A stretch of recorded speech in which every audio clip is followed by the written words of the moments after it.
السلام علیکم ورحمت الله وبرکاتو. هیله ده روغ او جوړ به اوسئ. زه غیرت بهیر یم او یو ځل بیا د انګلیسي ژبې د ځانګړي کورس په 10م کلاس کې ستاسې په خدمت کې حاضر شوی یم. هیله ده تېر درسونه مو د پاملرنې وړ ورګرځېدلي وي او راتلونکو درسونو ته سترګې په لار یاست. د تېر په څېر زموږ دا درس هم 4 برخې لري. لومړۍ برخه ګرامر، دویمه برخه ورډز یا کلمې، دریمه برخه expressions and sentences اصطلاحات او جملې، او څلورمه برخه one question یوه پوښتنه ده. د ګرامر په تېرو درسونو کې مو د انګلیسي الفابet یا الفبا تر مطالعې لاندې نیولي وو. ټول الفابet لیټرز مو ولوستل او اوس په نن ورځې په ګرامر برخه کې چې دی موږ په ترکیبي تورو یا کمپاوند لیټرز باندې غږیږو. د انګلیسي په ژبه کې ځینې توري په ثابت ډول وجود نه لري، لکه شین، چې، غین، خې او داسې نور. نوموړي توري د دوو یا زیاتو تورو د یوځای کېدو څخه لاسته راځي، چې دغه توري د ترکیبي تورو په نوم یادېږي. لکه CH د چې غږ ورکوي، لکه چین، چیر، چمنی، چین زنه، چیر چوکۍ، چمنی دودکش. SH دی د شین غږ ورکوي، لکه شیپ، پسه، شو، بوج، شاپ دکان. PH د فې غږ ورکوي، لکه فون، فون معنی ټلیفون یا اواز ته هم وایي. فارمیسی، فارمیسی دواخانه. فیز، فیز مرحله. دا یو څه بیلګې دلته وي او څه دلته دي، لکه شیا، شیا. essential، essential TIH دی د شیا غږ ورکوي. essential معنی ضروري. initial ابتدایه یا لومړنی. partial، partial طرفدار. TION بیا د شن غږ ورکوي، لکه motion حرکت، notion فهم، promotion ترقی. SSION دا د شن غږ ورکوي، لکه mission، mission ماموریت یا حرکت. impression، impression تاثیر. profession، profession مسلک. SION چې دی بیا د ژن غږ ورکوي، لکه immersion، immersion دخالت. version، version نوع یا قسم. vision، vision هدف یا مقصد. GH دی به د غین غږ ورکوي، لکه په پښتو کې چې کوم غین دی، لکه لغمان، لغمان. غفور، غفور. غیرت، غیرت. نو GH دی د غین غږ ورکوي. غین توري په انګلیسي کې کوم आवाज نه لري، خو د نورو ژبو لپاره په کار وړل کېږي. لکه په پښتو کې د غین غږ موږ لرو، د هغې لپاره په انګلیسي کې بیا دوه توري یعنې GH سره یو ځای کوو تر څو د غین आवाज برابر کړي. ورپسې KH د خې غږ ورکوي، لکه خیبر، خان، خالد. خې توري هم په انګلیسي کې کوم आवाज نه لري، خو د نورو ژبو لپاره په کار وړل کېږي، لکه پښتو او داسې نورې ژبې. شیا CIA چې دی دا هم د شیا غږ ورکوي، لکه سوشیال، سوشیال ټولنیز. کرشیال، کرشیال بحراني.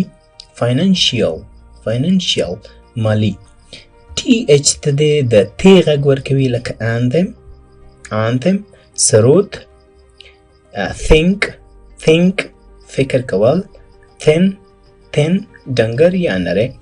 او TH د دال غږ هم ورکوي، لکه other، other نور. that، that هغه. dear، dear هلته. TU چې دی بیا د چې غږ ورکوي، CH هم د چې غږ ورکوي او TU هم د چې غږ ورکوي، لکه picture، picture انځور. capture، capture نیول. puncture، puncture پنچر، موږ چې ورته پنچر ویو. دا ترکیبي توري. له دې څخه وروسته راځو او د ګرامر نوره برخه کومه پاتې برخه چې ده هغه لولو. د ګرامر پاتې برخه کې د کلام اجزاوې یا parts of speech لولو. د دې definition کوو چې words are the units of language which are put together to make a verbal communication in the sentence is called parts of speech. Words are the units of language which are put together to make a verbal communication in the sentence is called parts of speech. کلمات د یوې ژبې واحدات دي کوم چې په منظمه توګه سره یو ځای شوي تر څو شفاهي افهام و تفهیم رامنځته کړي د کلام د اجزاو په نوم یادېږي.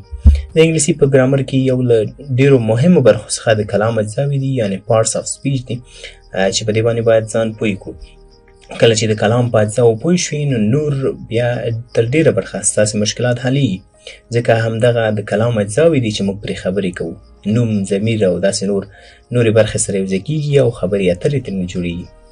د کلام اجزاوې چې دی په انګلیسي کې په 9 برخو باندې ویشل کېږي چې first noun معنا نوم، pronoun نومځری یا ضمیر، verb فعل، adjective ستاینوم یا صفت، adverb قید، preposition د اضافت تورې، conjunction د ارتباط یا نښلونکې تورې، interjection د غږ یا ندا تورې، article د تعریف تورې. دا و parts of speech. دا بیا په راتلونکو درسونو کې له خیره سره هر یو بیل تر مطالعې لاندې نیسو. دلته صرف یو معرفت ورسره کوو چې تاسې ورسره اشنا شئ، نور نو بیا په راتلونکو برخو کې مکمل ډیټایل سره پرې خبرې کوو. د ګرامر برخه مو همدلته پای ته رسیږي. راځو دویمې برخې ته، د کلمو یا وړزونو برخې ته. په دې برخه کې 5 لغتونه لرو او 5 لغتونو سره د ژباړې. هیله ده تاسې دغه لغتونه په جملو کې وکاروئ تر څو مو د تل لپاره په یاد پاتې شي او په کارونه کې ستونزې ونه لرئ. لومړی هم راځو تلفظ ته، پروننسیشن ته. تاسې زما سره تلفظ کړئ، وروسته به بیا ژباړه وکړو.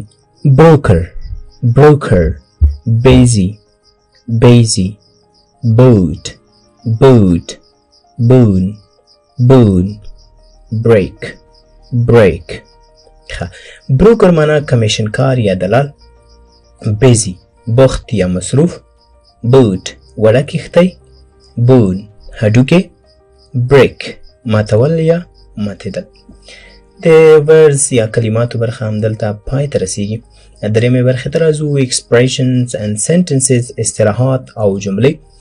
په دې برخه کې د تل په څېر هغه اصطلاحات لولو چې په ورځني ژوند کې موږ ډېر ورسره مخ کېږو او ډېر یې کاروو. په ننني درس یې هغه پوښتنې لولو کومې چې د یو چا څخه د هغه د دندې یا کار په اړه د پوښتنې لپاره کارول کېږي. چې زموږ اکثره خلک چې یو بل سره مخامخ کېږي نو د کار پوښتنه کوي. نو په همدې خاطر ننني درس کې د همدې په اړه د پوښتنو لپاره کومې جملې چې کارېږي هغه یې کاروو، لولوئ. فرض کې وایي چې what do you do؟ What do you do؟ Second, what do you do for a living? What do you do for a living? Number 3, what kind of work do you do? What kind of work do you do? Number 4, what line of work are you in? What line of work are you in? نو دا هغه اصطلاحات او جملې وي، هغه پوښتنې وي چې د خلکو څخه د هغه د کار یا کسب په اړه پوښتنه کولی شو. وروستۍ برخې ته راځو، one question. په دې برخه کې یوه پوښتنه لولو. د پښتو جمله تاسو ته درکړل شوي وي، د هغې لپاره 2 انګلیسي ځوابونه درکړل شوي چې A او B. کوم چې ستاسې په نظر د پښتو لپاره د پښتو جملې لپاره مناسبه وي همغه د یوټیوب کې د کمنټ په برخه کې همغه ځواب صرف لیکئ، یعنی A یا B ترې لیکئ او بیا تاسې یوه نمبره ترلاسه کوئ. پښتو جمله ده چې تا موږ سره خیانت وکړ، تا موږ سره خیانت وکړ یا تاسې موږ سره خیانت وکړ، دواړه یو شی دی. نو تاسې ته اپشن یې درکړل شوي چې you betrayed us، you betrayed us، او بلکې B کې درکړل شوي چې you betrayed me، you betrayed me. کوم ځواب چې صحیح وي کمنټ برخه کې همغه A یا B انتخاب کړئ او یوه نمبره ترلاسه کړئ. کله مو چې 10 نمبره ترلاسه کړئ د جی بهیر یوټیوب چینل له لارې تاسو ته سرټیفیکیټ یا ستاینلیک درکول کېږي. زموږ د 10م کلاس یعنی د 10مې ورځې درس هم پای ته ورسېده. ستاسې له لیدو څخه نړۍ مننه. هیله ده ویډیو لایک، د ملګرو سره یې شریک او چینل سبسکرایب کړئ. ښه وخت او ښې چارې ولرئ.